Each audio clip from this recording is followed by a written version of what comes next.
Ravi arrest అవ్వగానే social మీడియాలో 90% మంది ఎందుకు బాధపడుతున్నారు? ఒక నేరస్తుడికి జనం ఎందుకు సపోర్ట్ చేస్తున్నారు?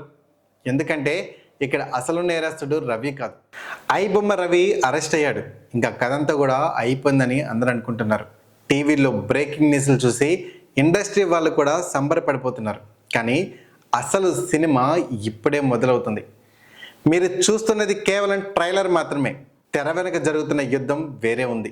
పోలీసులు రవిని అరెస్ట్ చేశారు, కానీ అతని దగ్గర ఒక్క పాస్వర్డ్ కూడా రాబట్టలేకపోతున్నారు. ఒక పక్క రిమాండ్ రిపోర్ట్లో షాకింగ్ విషయాలు, మరో పక్క రవి తరపు లాయర్లు సిద్ధం చేసిన టెక్నికల్ లూప్ హోల్స్. అసలు రవిని ఇండియా పట్టించింది ఎవరు?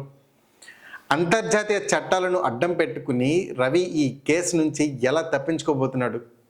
ఈ వీడియోలో మనం రవి గతం గురించి కాదు, అతని భవిష్యత్తు గురించి, మన వ్యవస్థలో ఉన్న లోపాల గురించి మాట్లాడుకోబోతున్నాం. ఈ వీడియోని స్కిప్ చేయకుండా పూర్తిగా చూడండి. అసలు రవి సామాన్యుడు కాదు. సైబర్ క్రైమ్ పోలీసులే ఆశ్చర్యపోయేంత టెక్నికల్ నాలెడ్జ్ ఉన్నవాడు. మరి అంత తెలివైన వాడు కోకట్పల్లిలో ఒక చిన్న అపార్ట్మెంట్లో ఎందుకు దొరికిపోయాడు? పోలీసులు చెప్తున్న కథనం ప్రకారం ఇది ఒక పక్కా ప్లాన్డ్ ఆపరేషన్. రవికి విదేశాల్లో పౌరసత్వం ఉన్నా అతన్ని ఇండియాకి రప్పించడమే పోలీసుల మొదటి విజయం. దీని వెనుక కుటుంబ కలహాలు అనే ఎర వేశారు.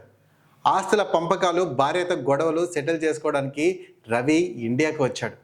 అతను ఫ్లైట్ ఎక్కిన దగ్గర నుంచి హైదరాబాద్లో అడుగు పెట్టే వరకు ప్రతి కదలికని పోలీసులు ట్రాక్ చేశారు, కానీ వెంటనే అరెస్ట్ చేయలేదు. ఎందుకంటే రెడ్డి హ్యాండెడ్గా పట్టుకోవాలంటే సాక్ష్యాలు కావాలి. ఆ రోజు రాత్రి పోలీసులు తలుపు తట్టినప్పుడు రవికి విషయం అర్థమైపోయి ఉంటుంది. భయం కంటే వేగంగా అతని మెదడు పనిచేసింది. పోలీసుల చేతికి డిజిటల్ ఎవిడెన్స్ దొరకకూడదని తన మెయిన్ ఆపరేటింగ్ ల్యాప్టాప్ని బాత్రూమ్ ఫాల్స్ సీలింగ్లో దాచేశాడు. పోలీసులు ఇల్లంతా వెతికారు, ఏమీ దొరకలేదు.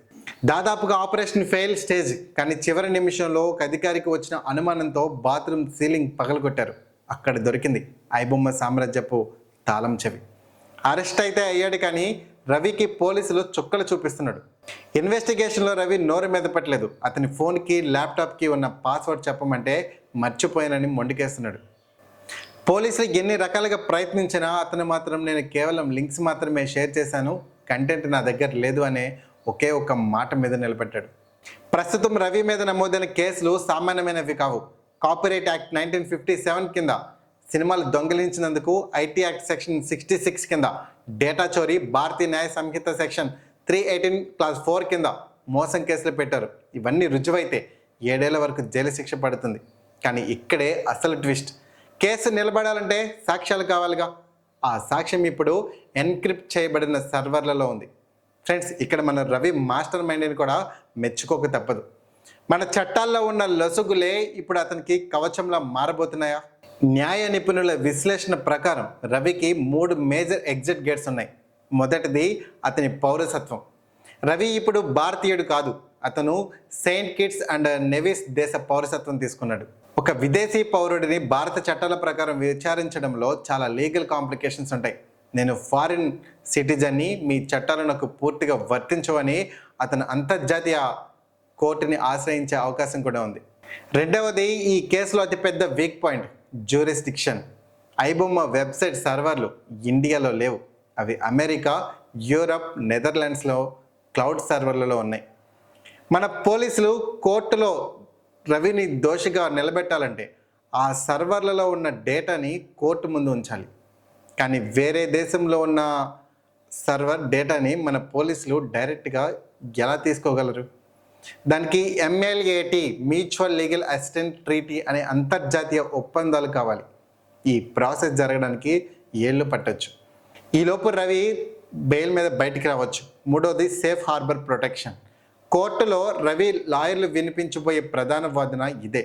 రవి సినిమాలను హోస్ట్ చేయలేదు.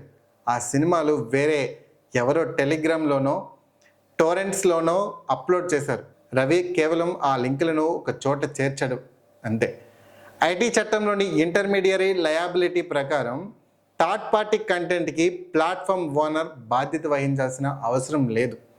ఈ పాయింట్ని గట్టిగా వాడితే కేసు వీగిపోయే ఛాన్స్ ఉందని కూడా ఒక వాదన వినిపిస్తుంది. టెక్నికల్ విషయాలు పక్కన పెడితే గ్రౌండ్ లెవెల్ రియాలిటీ మాట్లాడుకుంటే రవి అరెస్ట్ అవ్వగానే సోషల్ మీడియాలో 90% మంది ఎందుకు బాధపడుతున్నారు? ఒక నేరస్తుడికి జనం ఎందుకు సపోర్ట్ చేస్తున్నారు? ఎందుకంటే ఇక్కడ అసలు నేరస్తుడు రవి కాదు, మన వ్యవస్థ. దీన్ని నేను కార్పొరేట్ దోపిడీ అంటాను. ఒక్కసారి ఆలోచించండి, మీరు థియేటర్కి వెళ్తే టికెట్ రేటు 400, పోనీ ఓటీటీలో చూద్దామంటే నెట్ఫ్లిక్స్, అమెజాన్, హాట్స్టార్ వంటి వాటిలో నెలకి కనీసం 1000 రూపాయలు కట్టాలి. ఒక సామాన్య కూలి పని చేసుకునే వాడికి, ఒక ఆటో డ్రైవర్కి, ఒక స్టూడెంట్కి ఎంటర్టైన్మెంట్ అనేది ఒక లగ్జరీ అయిపోయింది. కల్కి, దేవరా, పుష్ప లాంటి సినిమాలు చూడాలంటే ఒక రోజు కూలి డబ్బులు టికెట్కి అయిపోతున్నాయి. మరి వాడి సినిమా ఎలా చూడాలి? మల్టీప్లెక్స్లో పాప్కార్న్ 300 నుంచి 500 రూపాయలు అమ్మడం చట్టబద్ధమైన దోపిడీ కాదా? దాన్ని ఏ ప్రభుత్వం అధికారి ఎందుకు ప్రశ్నించడు? సామాన్యుడి జేబుకి చిల్లులు పడుతున్నప్పుడు నిద్రపోయిన వ్యవస్థ ఒక ఐబొమ్మ రవి మీద మాత్రం ఎందుకు ప్రతాపం చూపిస్తుంది? జనం రవిని ఒక క్రిమినల్లా చూడట్లేదు, తమని ఈ కార్పొరేట్ గద్దల నుండి కాపాడిన రాబిన్ హుడ్లా చూస్తున్నారు. అందుకే అతను జైల్లో ఉన్న జనం గుండెల్లో ఉన్నాడు. ఫైనల్గా ఒక్క మాట, పోలీసులు రవిని అరెస్ట్ చేసి ఉండొచ్చు, కోర్టు అతనికి శిక్ష వేయొచ్చు. కానీ ఒక్కటి గుర్తుపెట్టుకోండి, అవసరమే ఆవిష్కరణకు తల్లి. థియేటర్ రేట్లు, ఓటీటీ రేట్లు సామాన్యుడికి అందుబాటులోకి రానంత వరకు రవి కాకపోతే ఇంకో రవి పుట్టుకొస్తూనే ఉంటాడు. టెక్నాలజీ మారుతుంది, పేర్లు మారుతాయి, కానీ పైరసీ ఆగదు. ఎందుకంటే ఇక్కడ సమస్య వ్యక్తిది కాదు, సమస్య వ్యవస్థలో ఉంది. ఫ్రెండ్స్, ఫైనల్గా ఈ కేసులో రవి తప్పించుకుంటాడా లేక జైలు పాలవుతాడా? మీరేం గెస్ చేస్తున్నారు? అలాగే మీరు రవిని సమర్థిస్తున్నారా లేక వ్యతిరేకిస్తున్నారా?